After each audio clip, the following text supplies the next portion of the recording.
आज से तुम दोनों ये सड़ा हुआ और बासी खाना ही खाओगी। जब तक पेपर्स पर साइन नहीं करोगी अच्छा खाना नहीं मिलेगा। तभी अभिषेक और सतीश वहाँ आ जाते हैं। अभिषेक जी देखिए ना, माँ जी हमारे साथ क्या कर रही है। ओ प्लीज निहारिका, ड्रामा बंद करो। मॉम जो कह रही है ना वो एकदम सही कह रही है। अगर तुम उस दिन प्यार से पेपर्स पर साइन कर देती तो तुम्हारे साथ ये सब टॉर्चर नहीं होता। अभिषेक और सतीश वहाँ से चले जाते हैं। निहारिका और राधिका वो खराब खाना खाने के लिए डाइनिंग टेबल पर बैठने वाली होती हैं कि तभी चेयर पर नहीं, तुम दोनों की औकात जमीन पर बैठने की है। जमीन पर बैठकर खाओ। सुमित्रा देवी ये बोलकर वहाँ से चली जाती हैं। निहारिका और राधिका जमीन पर बैठकर वो बेकार खाना खाने वाली होती हैं कि तभी सुधा वहाँ आ जाती है। ये क्या कूड़ा खा रही हो तुम दोनों? जेठानी जी, घर का सारा अच्छा खाना खत्म हो गया है और सासू माँ ने हमें यही दिया है खाने को। खाना खत्म हो गया है तो क्या हुआ, हम ऑर्डर कर लेंगे या फिर मैं खुद तुम दोनों के लिए कुछ फ्रेश बना दूंगी। सुधा जल्दी से निहारिका और राधिका के लिए खाना तैयार करती है। जेठानी जी आई एम सो सॉरी, हम आपको बहुत गलत समझते थे, लेकिन आप तो ना बहुत ज्यादा अच्छी हो। तभी सुमित्रा देवी किचन में आ जाती है। ये क्या कर रही है तू? मैंने इन्हें वो बासी खाने को दिया था, मैं इन दोनों को छोड़ूंगी नहीं। और तूने इनके लिए अच्छा खाना बना लिया, तेरा दिमाग तो खराब नहीं हो गया है?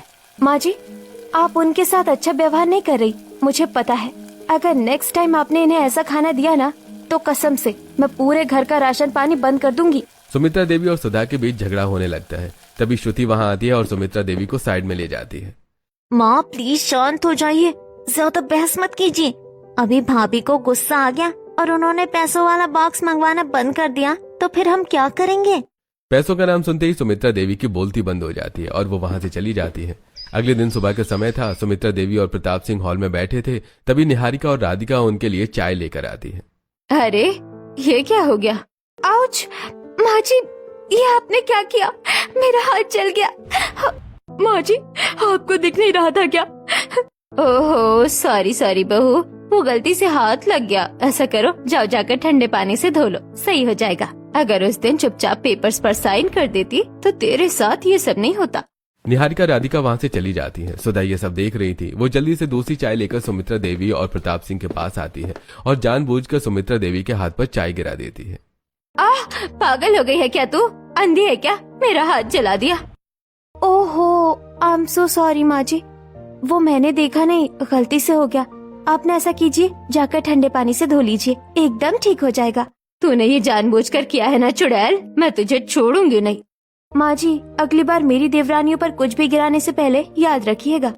सुधा वहाँ से चली जाती है। सीढ़ियों पर खड़ी निहारिका और राधिका ये सब देख रही थी। दीदी जेठानी जी तो बिल्कुल हमारी माँ जैसी है, वो सच में बहुत अच्छी है। रात का समय हो जाता है। निहारिका और राधिका अपने कमरे में खड़ी थी। अभिषेक और सतीश उन पर बहुत चिल्ला रहे थे। तू सीधे तरीके से साइन करेगी या नहीं? दिमाग खराब करके रख दिया है तुम दोनों बहनों ने। अरे आज तो इनसे जबरदस्ती साइन करवा कर ही रहेंगे भैया। तभी सुधा हाथ में एक मोटा सा डंडा लेकर वहाँ आती है। हाथ नीचे कर लो अभिषेक, वरना कसम से ये हाथ दोबारा उठाने लायक नहीं बचेंगे। भाभी आप बीच में मत पड़िए, ये हमारा हस्बैंड वाइफ का पर्सनल मैटर है। Personal matter my foot? औरतों पर हाथ उठाना मर्दानगी नहीं, तुम्हारी घटिया सोच की निशानी है। निकलो यहाँ से, नहीं तो चलने लायक नहीं छोड़ूंगी। अभिषेक और सतीश डरकर वहाँ से चले जाते हैं। जेठानी जी आई एम सो सॉरी, उस दिन हमने आपको बहुत उल्टा सीधा बोला था। सच में आप तो बहुत अच्छी हैं।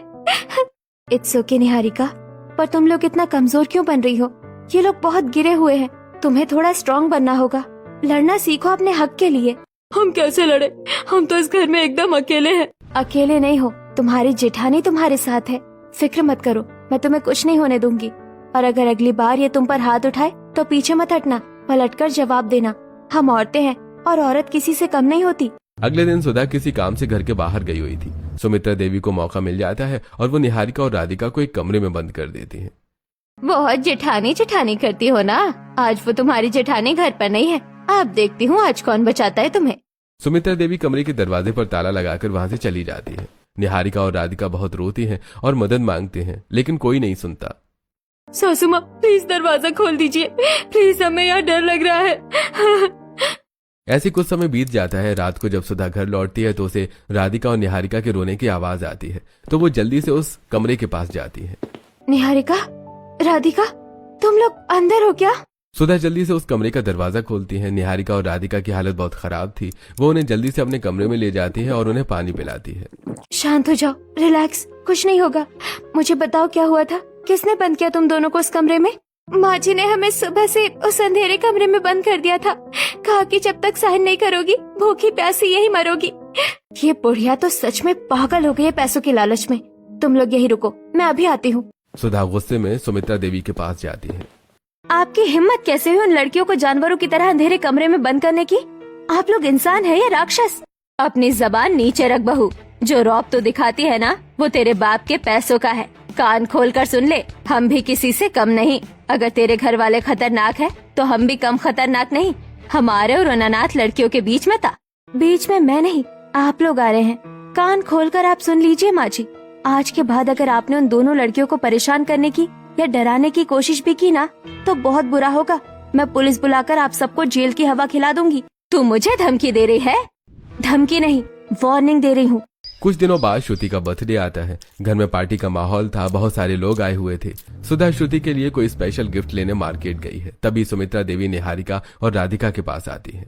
चुपचाप ये कपड़े पहन लो दोनों। आज पार्टी में तुम दोनों कोई सज धज कर नहीं आओगी। ये गंदे कपड़े पहनोगी और सारे मेहमानों को नौकरों की तरह खाना सर्व करोगी। अगर किसी ने पूछा तो कहना तुम इस घर की नौकरानियां हो। पार्टी शुरू हो जाती है। निहारिका और राधिका मैले कुचैले कपड़े पहनकर सभी को खाना सर्व करने में लग जाती है। अरे श्रुति, ये कैसी अनपढ़ गवार नौकरानियां रख ली है तुम्हारी मॉम ने। कपड़े देखो इनके। अरे ये नौकरानियां नहीं, मेरी नई भाभियां हैं। बस गांव की है ना, तो इनका स्टैंडर्ड ही ऐसा है। तभी सुधा वहां आती है। उसके हाथ में एक बहुत बड़ा गिफ्ट था। सुधा ने निहारिका और राधिका की हालत देख ली थी। ये हो क्या रहा है? सुधा गिफ्ट जमीन पर फेंक देती है। आप लोग खुद को हाई क्लास सोसाइटी का बोलते हैं ना? आप लोगों को शर्म नहीं आती? ये दोनों इस घर की बहुएं हैं और आप लोग इन पर हंस रहे हैं, इनका मजाक बना रहे हैं। गेट आउट, सब के सब अभी इस घर से बाहर निकलिए। भाप, आप मेरी पार्टी खराब कर रही हैं। शट अप श्रुति, अब कोई नहीं बनेगी तेरी पार्टी वाटी। जा चुपचाप अपने कमरे में चली जा। और माँ जी, आपको तो शर्म नाम की चीज ही नहीं है ना? अपने घर की बहुओं को नौकरानी बना दिया। इतना गिरा हुआ परिवार मैंने आज तक नहीं देखा। ये बोलकर सुधा निहारिका और राधिका को अपने साथ ले जाती है। रात हो जाती है। एक कमरे में सुमित्रा देवी, प्रताप सिंह, अभिषेक, सतीश, श्रुति और आलोक बैठे हुए थे और बातें कर रहे थे। बस अब बहुत हो गया। इस सुधा महारानी ने तो हमारी नाक में दम करके रख दिया है। जब तक ये घर में है वो दोनों लड़कियां पेपर्स पर कभी साइन नहीं करेगी। अब हमें कुछ ऐसा तगड़ा प्लान करना होगा कि वो दोनों खुद आकर साइन करें। माँ, एक आइडिया है। लड़कियाँ कितनी भी पढ़ी लिखी क्यों ना हो, इमोशनल फूल जल्दी बन जाती हैं। हम इन दोनों को इमोशनली ब्लैकमेल करते हैं ना। हाँ, ये आइडिया सही है। बिल्कुल। तुम दोनों कल जाकर उन्हें डिवोर्स की धमकी दो। उन्हें डराओ कि अगर पेपर्स पर साइन नहीं किए तो तुम उन्हें छोड़ दोगे। जब शादी टूटने का डर लगेगा ना तो इन दोनों की अकल अपने आप ठिकाने आ जाएगी। अगले दिन का समय है। निहारिका और राधिका अपने कमरे में थी। तभी अभिषेक और सतीश वहां आते हैं। निहारिका, अगर तुमने कल सुबह तक उन प्रॉपर्टी पेपर्स पर साइन नहीं किए तो मैं तुम्हें डिवोर्स दे दूंगा और ये हमारा फाइनल डिसीजन है। व्हाट? डिवोर्स? अभिषेक जी, आप उस जमीन के लिए मुझसे रिश्ता तोड़ दोगे? सिर्फ रिश्ता नहीं तोड़ेंगे, हम तुम दोनों पर कोर्ट में ऐसे झूठे कैरेक्टरलेस होने के इल्जाम लगाएंगे कि तुम किसी को मुंह दिखाने के लायक नहीं बचोगी। पूरे गांव में तुम्हारी ऐसी बेइज्जती होगी। प्लीज सतीश जी, ऐसा मत कहिए। हम साइन कर देंगे। तभी सुधा वहां आती है। उसने सब कुछ सुन लिया था। शट अप, एक वर्ड और मत बोलना तुम दोनों। भाभी आप? अगर तुम इन दोनों को डिवोर्स देना चाहते हो ना तो शौक से दे दो, लेकिन याद रखना जिस दिन तुमने डिवोर्स फाइल किया उसी दिन मैं तुम दोनों और इस पूरी फैमिली पर डोमेस्टिक वायलेंस और मेंटल हैरेसमेंट का पुलिस केस कर दूंगी। चक्की पीसते रह जाओगे दोनों। अभिषेक और सतीश डरकर वहां से चले जाते हैं। यार तुम दोनों ये सब क्यों सहन कर रही हो? इन पर पुलिस कंप्लेन क्यों नहीं कर देती? ये लोग इसी लायक है। नहीं जेठानी जी, ये लोग लालची है, घटिया है, लेकिन है तो हमारी फैमिली ही। हम पुलिस कंप्लेन करके अपने ही घर की इज्जत सड़क पर नहीं उछाल सकते। सच में यार, तुम दोनों बहुत ज्यादा अच्छी हो। रात को एक कमरे में सुमित्रा देवी, प्रताप सिंह और अभिषेक, सतीश और श्रुति फिर से इकट्ठा होते हैं। डिवोर्स वाली धमकी भी काम नहीं आई। उस महारानी ने फिर से हमारा प्लान फ्लॉप कर दिया। तो क्या हुआ? इस बार हम ऐसा इमोशनल ड्रामा करेंगे कि सुधा भी कुछ नहीं कर पाएगी। हम नाटक करेंगे कि हमारा सब कुछ डूब गया है और हम लोग एकदम सड़क पर आ गए हैं। डैड, क्या आइडिया है? वो दोनों लड़कियां बहुत ज्यादा भोली और इमोशनल है, वो तुरंत पिघल जाएंगी। बिल्कुल, हमें बस इसी बात का फायदा उठाना है और पेपर्स पर साइन करवा लेना है।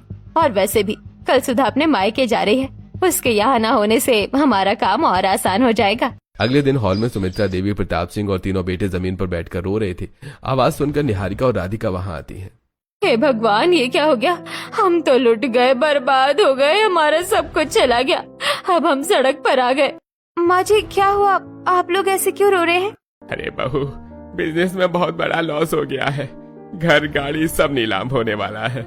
कुछ ही देर में बैंक वाले आ जाएंगे और हमें धक्के मारकर इस घर से निकाल देंगे। राधिका प्लीज, अब तुम दोनों ही हमें बचा सकती हो। अगर तुम पेपर्स पर साइन कर दोगी तो हम वो जमीन बैंक वालों को देकर अपना घर और ये इज्जत बचा लेंगे। प्लीज साइन कर दो। निहारिका और राधिका ये सब सुनकर बहुत इमोशनल हो जाती हैं। निहारिका रोते हुए प्रॉपर्टी पेपर्स पर साइन करने ही वाली होती है कि तभी वहां सुधा आ जाती है। स्टॉप निहारिका, पेन नीचे रखो। जेठानी जी, आप वापस आ गए। डैड का बिजनेस डूब गया है, हम सड़क पर आ गए हैं। अरे मेरी भोली देवरानी हो, ये लोग सड़क पर नहीं आए, ये बस घटिया ड्रामा है। अच्छा बाबूजी, सब लुट गया ना? तो चलिए मुझे बैंक के लीगल नोटिस और कोर्ट के पेपर्स दिखाइए। कहाँ है सबूत? वो तो अभी वकील के पास है। वाह क्या बात है। चलो गाइस, शो ओवर, ड्रामा खत्म। सब अपने अपने कमरे में जाओ। मुझे पहले लगा था मेरे जाते ही ये कुछ करेंगे, इसीलिए मैं जल्दी आ गई। आज टाइम पर नहीं आती तो ये सब कुछ लूट लेते। सावित्री देवी, प्रताप सिंह और तीनों बेटे वहां से चले जाते हैं। तुम लोग भी ना, ये लोग बहुत बड़े ड्रामेबाज हैं। बिना सबूत के इनकी किसी बात पर इतनी जल्दी यकीन मत किया करो। रात को सुमित्रा देवी के कमरे में फिर से सभी इकट्ठा होते हैं। उस चुड़ैल ने फिर हमारा खेल बिगाड़ दिया। उसे सबूत चाहिए ना? ठीक है, इस बार हम उसे ऐसे पक्के सबूत देंगे कि वो दोनों लड़कियां तुरंत पिघल जाएंगी और वो बड़ी बहू भी कुछ नहीं बोल पाएगी। हाँ, हम शहर के किसी वकील को पैसे खिलाकर एकदम असली दिखने वाले फर्जी लीगल नोटिस और कोर्ट के पेपर्स बनवाते हैं। अगले दिन आलोक, अभिषेक और सतीश शहर के एक शातिर वकील त्रिवेदी के पास जाते हैं और उसे अपना पूरा प्लान बताते हैं। अरे भाई देखो लड़कों, अगर फेक पेपर्स असली जैसे दिखाने हैं तो घर बिजनेस के सारे ओरिजिनल पेपर्स दो। मैं उनमें हेरा फेरी करके एकदम सॉलिड फर्जी नोटिस बना दूंगा। ये लीजिए वकील साहब, ये सब हमारे प्रॉपर्टी और घर के ओरिजिनल पेपर हैं। बस कल तक वो फर्जी नोटिस तैयार कर दीजिए। अगले दिन सुमित्रा देवी और प्रताप सिंह हॉल में जमीन पर बैठकर बहुत जोर जोर से रो रहे थे। अरे हम तो लुट गए, कोई हमें बचा लो, हमारा तो सब कुछ नीलाम हो रहा है। आवाज सुनकर निहारिका, राधिका और सुधा वहां आती हैं। ये फिर से शुरू हो गए? अरे इग्नोर करो गर्ल्स, कल का फ्लॉप शो आज फिर से रीटेलीकास्ट हो रहा है। तभी सतीश घबराया हुआ वहां आता है। डैड, मॉम, हम बर्बाद हो गए। वो जो वकील त्रिवेदी था ना, वो फ्रॉड निकला। उसका ऑफिस खाली पड़ा है, फोन स्विच ऑफ है। वो हमारे घर और प्रॉपर्टी के सारे ओरिजिनल पेपर्स लेकर भाग गया। क्या क्या बकवास कर रहा है? वाह क्या एक्टिंग लेवल है। गाइस, तुम लोगों को तो टीवी सीरियल्स में ड्रामा करना चाहिए। क्या एक्टिंग कर रहे हो? नहीं बहू, ये कोई ड्रामा नहीं है। इस बार हम सच बोल रहे हैं। हम तो सिर्फ इन लड़कियों से साइन करवाने का नाटक कर रहे थे, लेकिन हमारे ही बिछाए जाल में हम खुद फंस गए। हमारा सच में सब कुछ लुट गया, हम सड़क पर आ गए। तभी घर के अंदर एक पुलिस वाला आता है। मिस्टर प्रताप सिंह, ये घर अब आपका नहीं है। वकील त्रिवेदी ने ये प्रॉपर्टी किसी बिल्डर को बेच दी है। आप लोगों को अभी के अभी ये घर खाली करना होगा। पुलिस वाले सभी घर वालों को घर से बाहर निकाल देते हैं। बहू कुछ करना, अपने पापा को फोन लगा, उनके बड़े बड़े कॉन्टैक्ट्स है। 6 महीने बाद मेरी श्रुति की शादी, हम सड़क पर कैसे रहेंगे? कुछ तो हेल्प कर। सॉरी माँ जी, अब अपना कर्मा खुद भुगतिए। मैं आप लोगों की कोई मदद नहीं करूंगी। सुमित्रा देवी, प्रताप सिंह और तीनों बेटे और श्रुति जोर जोर से रोने लगते हैं। तभी निहारिका और राधिका एक फाइल लेकर वहां आती है। ये लीजिए माँ जी, इस फाइल में हमारे इस गांव वाली प्रॉपर्टी के पेपर्स हैं और हमने इन पर साइन कर दिए हैं। हाँ माँ जी, आप हमारी ये प्रॉपर्टी रख लीजिए। इसे बेचकर अपना ये घर और जो भी गया है उसे वापस ले आइए। ये क्या कर रही हो बहू? हमने तुम्हारे साथ जानवरों जैसा सलूक किया, तुम्हें नौकरानी बनाया और तुम हमारी मदद कर रही हो। मुझे माफ कर दो मेरी बच्चियों, हम सच में बहुत बड़े लालची और राक्षस हैं। हमें लालच ने अंधा कर दिया था और तुम दोनों तो सच में साक्षात देवियां हो। सच में ये दोनों लड़कियां कितनी भोली और कितनी इनोसेंट है। जिन्होंने इन्हें लूटना चाहा, ये उन्हीं पर अपना सब कुछ लुटा रही हैं। प्लीज माँ जी उठिए, हमने आपको दिल से माफ किया। फैमिली में ऐसा ही होता है। सुमित्रा देवी और प्रताप सिंह रोते हुए सुधा के पास जाते हैं। बहू, हमें हमारी गलती की बहुत बड़ी सजा मिल गई है। लालच ने हमारा घर उजाड़ दिया। अगर तुम कुछ कर सकती हो तो प्लीज हमें बचा लो। ठीक है, अगर मेरी भोली देवरानियों ने आपको माफ कर दिया तो मैं भी एक मौका देती हूँ। अब मुझे यकीन है कि आप लोगों को अपनी गलती का एहसास हो गया है। सुधा तुरंत कमिश्नर को फोन करती है और उनसे मदद मांगती है। कुछ ही घंटों के अंदर पुलिस की टीम उस वकील को एयरपोर्ट से अरेस्ट कर लेती है और प्रॉपर्टी के सारे कागज वापस मिल जाते हैं।